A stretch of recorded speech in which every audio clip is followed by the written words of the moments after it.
Hey guys, today's video is about association mining. The basic concept includes support, association rule, and confidence, but we'll only go through introduction and support in this video. What is association mining? It's a branch of frequent pattern mining. Frequent pattern mining is a data mining algorithm used to discover patterns in a dataset. Patterns in data mining can also be substructure or knowledge. And association mining is a particular branch focusing on learning patterns of association rules. One of the most popular applications of association mining is marketing. For example, in around 2006, researchers found beer and baby's nappies were often bought together in supermarkets. It might sound ridiculous, but here's a theory. Men with a newborn baby might feel exhausted taking care of their babies, so they need the beer to help them relax. After finding a pattern, the store manager can apply two marketing strategies. The first one is to place beer and nappies really close, so the men who did not intend to buy beer may be lured. Another strategy is to put beer and nappies far away from each other, so the men are forced to walk around the supermarket and might buy additional stuffs, which are not in the plan.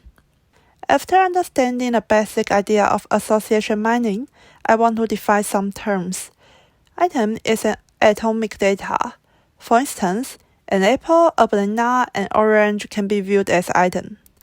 Item set is a set of one or more items. So we have two item sets here. One has apple and banana. Another has apple, banana, and orange. K item set is an item set of cardinality K.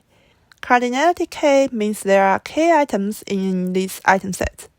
So, in the above example, the left one is a 2-item set because it contains 2 items.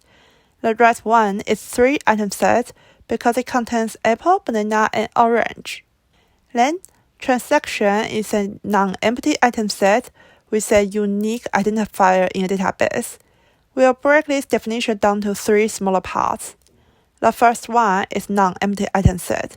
So T1 and T2 are 2 transactions, and you can see that both contain some fruits, so they are not empty. The second one is database. We need a database, and in this case, database D contains 2 transactions, T1 and T2. The third one is unique identifier. We call it TID. The identifier for T1 is 1, for T2 is 2. We use the order of transaction in this case, but the point is transactions must be identifiable, even when there are multiple transactions containing exact same item set. Say, we have 2 transactions containing apple and orange only.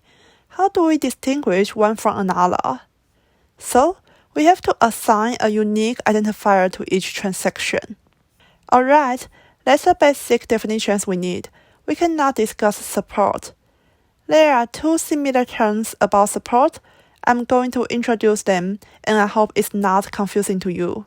The first one is support count. Support count is a number of transactions containing certain item set. It's also called absolute support, frequency, and count.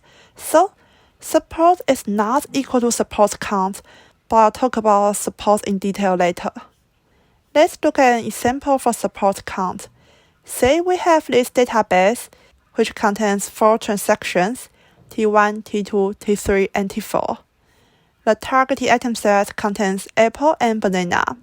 Therefore, the support count is 1, since only 1 transaction in the database contains this item set, which is T1.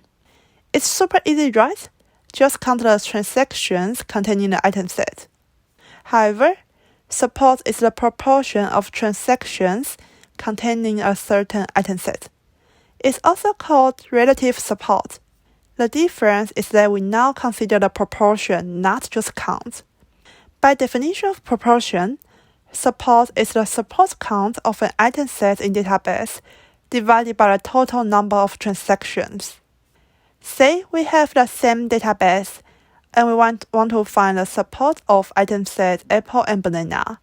We first find the support count, which is 1, and we just calculated this a few seconds before. Then, the cardinality of database is 4, which is the total number of transactions. Voila, we have everything we need. The support is 1 divided by 4, which is 0.25. Before we end this video, I want to introduce minimum support threshold. It's a user-defined threshold. An item set is said to be frequent if the support of the item set is larger than minimum support threshold. For example, we define a minimum support threshold to be 0.2. Then, this item set, which contains apple and banana, is frequent, since its support is larger than 0.2. Okay, that's the introduction to association mining and support. Thank you for watching my video and see you next time.